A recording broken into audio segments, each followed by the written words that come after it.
Hi, it's your boy, Sergeant Hooked on Henshins. So, looking in a weird way because I'm recording for the first time with my webcam, actually. So, we'll see how the quality works out in this one. Uh, but anyway, um, so today is my review of Dino Fury. This is now episode 7, Stego Search. This is finally a hobby centered episode, focused episode, if you will. It's been a little bit since we've gotten one for him, and he hasn't done a ton since being introduced. So I was happy to get him finally having a focus episode. And overall, it was pretty good. So the main plot of it, we see. I like that we've been doing a lot with the villain plot happening alongside the ranger plot, and both having like a starting action and climax and stuff like that. I really like that. So, um, the main part of it is Javi is like playing music in the park basically, and we also see Solon with the Rangers. And really good back and forth with her and Izzy. Izzy says, "Hey, what's the hap, Solon?" She goes, "I'm not sure what that means, but she doesn't understand the slang." But anyway, Solon mentions that she's created a Zord finder, basically a device that can locate where their lost Zords are. Most of the team has them, except clearly Javi doesn't have his Stego Spike Sword yet, Mill Needle from Real Soldier. And so, while they're monitoring it, he is in the like a wooded little area near closer to town, and he has his new keytar that he bought with his money from working at Buzz Blast, which I love the continuity there. That they remember that, of course. It's very simple, but just very good. And he's playing his guitar, and he start getting like a crowd gathers, and they're like, "You're really good, wow!" And he's like, "Thanks." And he just keeps playing, and eventually, Jay Borg and the boss lady, I can't remember her name, Jane, I think, at Buzz Blast come in. This really kind of cringy part where they're like singing and rapping with him. It gave me very bad, like awful PTSD memories. Not really PTSD. I'm not trying to make light of PTSD, but awful like flashbacks to Victor and Monty humor and Ben and Betty humor. But it wasn't the worst thing. But during that, his dad, Warden Garcia, comes through, and I want to say, and this is important too. I think it was mentioned at some point. I'm pretty sure that Javi is his biological son, and Izzy is his stepdaughter. I'm pretty sure. I don't know that 100%, but it's important for the plot. Anyway, so Javi's playing his music. His dad sees him, and he's like, "What are you doing?" He's like, "Oh, I'm just playing some music." He's like, "Well, you just..." He's like, "Is that completely new? Did you buy that?" And he's like, "What money?" He's like, "Well, I do work at Buzz Blast." And he essentially takes it away from him. He's like, "That's way too expensive. I'll go get your money back. Blah blah blah. You need to be saving your money." And he's like, "Well, Dad, it's my own money." And he's like, "I know, but you've taken out 4 different instruments this month and dropped them all the same." He's like, "I like trying new instruments." And they have this argument, and he takes the guitar. But the Rangers noticed at the base that when he was playing his music, they don't know the connection yet. His Zord started activating, and then as soon as he stopped, it died down, and they lost the location. So he comes back to the base, and he's really upset. And they tell him that his Zord is like they don't know where it's at, and that they have a device that's going to work for it. And he's like, okay. You can kind of tell that he has a personality where he kind of keeps his problems to himself. He doesn't want to like bother anyone with his issues, and so he doesn't really want to tell them.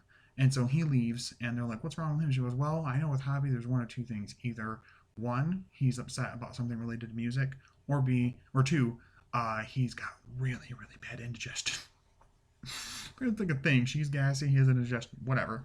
So we go forward, and the villain plot is that Boom Tower has taken a Sporix out of the little machine at the base and put it into himself to power himself with what's called Doom Power. I don't know what that means, if he just made it up. But he goes off to attack the city, and the Rangers show up. They all morph and fight, and we have a really good scene there. I think a good chunk of it's real soldier footage, but I don't remember exactly. It's been a little bit since I've rewatched.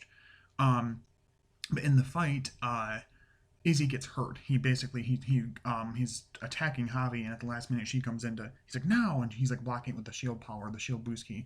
She comes in to strike, and as she's like real close to him, he like point blank slashes her and blasts her. And it knocks her, morphs her, and she's like injured. Doesn't really show how, but she's injured. Her arm's injured. Well, Javi goes to check on her, and of course her dad sees her, and he's like, "What happened?" He's like, "I don't know. I'm not, a Sporix beast attacked." And blah blah blah. He's trying not to reveal who he is, and it's this really odd exchange where his dad essentially says, because he says, "I was trying to protect her," and he tells him he didn't try hard enough. Neither did you, Warden Garcia, because you weren't even there to know what was going on. Also, Javi's your biological son. Maybe don't be so awful to him. Like, he was attempting to be a good person and help her, and he just made a mistake. So it was kind of odd, but I mean, maybe they'll go forward and show that like him and Javi have kind of a strenuous relationship ever since Izzy came into the picture as a step sibling. I don't know, but so it kind of clearly angers Javi on top of him getting his keytar taken. Plus they got video of it too, so that's like he's even more embarrassed. Viral video about it. And so the Rangers come there and they're like, what happened? He explains it and he's like, I don't want to talk about it. It's fine, whatever. And he like leaves basically. And so they fight some henchmen by themselves for a little bit. More fight, really good, well choreographed. More fight, really good. Um, and then the plot goes forward, and he essentially he lets them know that like she's at the hospital or whatever, but she's gonna be okay and whatever. And so they make the connection. They say, "Hey," Ollie does. "Hey, I think when you played your music is what attracted your Zord." And then someone's like, it's interesting. And she mentions that his innate talent of being a musician must have, kind of vibed with his ranger energies or ranger potential. And that's what threw his key, and that's what started activating the Zord. So he goes out with, he like plays the whistle or something. And it's kind of cool because it kind of reminds you of Wild Force with they saying to the Deer Zord. God, Wild Force is cringy. I know people like it. Gal Ranger's great, but Wild Force makes me want to vomit. Anyway, one personal opinion. Sorry. So he ends up finding his Zord, breaks out, whatever. He morphs, comes in. We get the Dino Fury Megazord Stego formation. And we get a final attack, with punching basically with it or whatever. And it's a really good fight. It's mostly the Real Soldier Sentai footage, but still, so they fight in an enlarged boom tower. Kind of funny though. He mentions he's in the city attacking, and the three Amelia, Ali, and Zato are there, and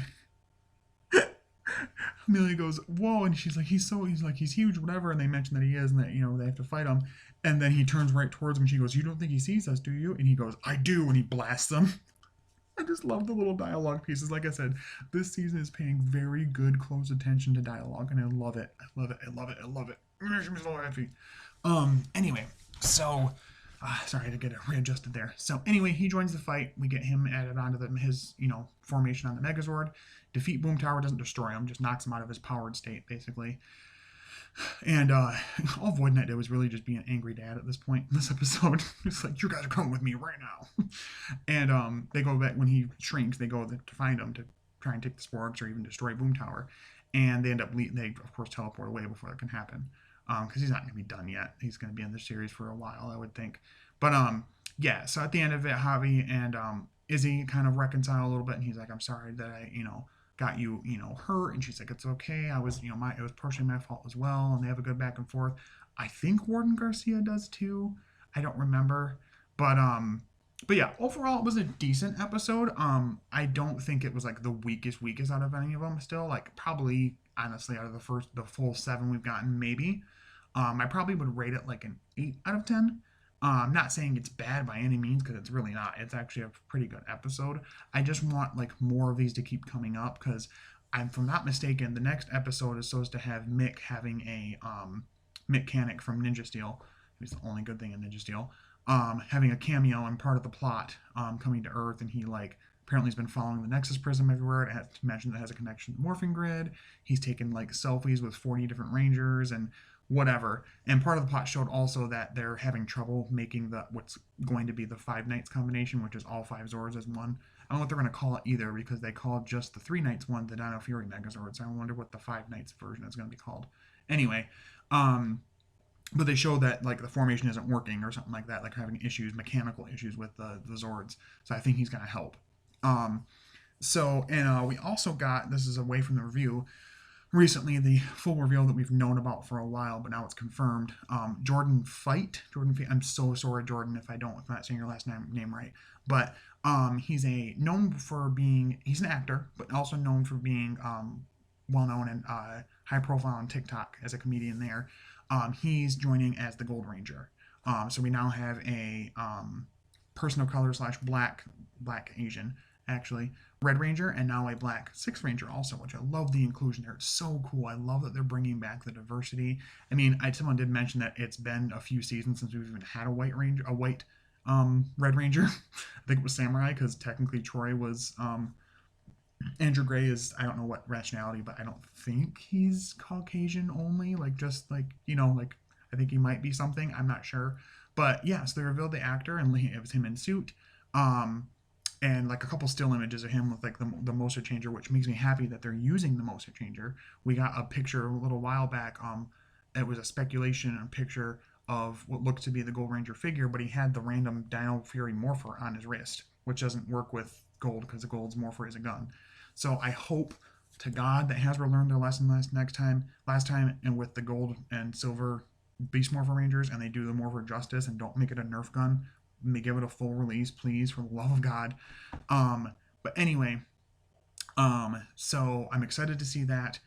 He did a TikTok recently of him in like a robe and like the black undersuit, and then he like does a transition, and he is in the gold ranger suit without the helmet, but he actually does the one pose that is like one of the first poses we saw Rio Soul Gold in before he was revealed in Rio Soldier. So I thought it was cool. So yeah, I'm really excited about that. I think either this hiatus either starts next episode or the episode after. It's either around 8 or 9 is when the hiatus starts.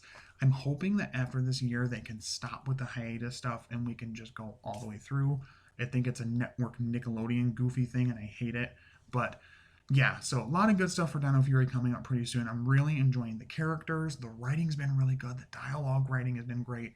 The story's been good. I like that each episode is giving some personality to each of the Rangers and the villains. I do want a little more tidbits and pieces given of what the secret room is that Void Knight is putting together. His like room he won't let anybody in, and what he's doing in there. Someone had a thought that maybe he's creating the shield because we haven't seen the shield yet that Void Knight, or I mean Geysorg uses.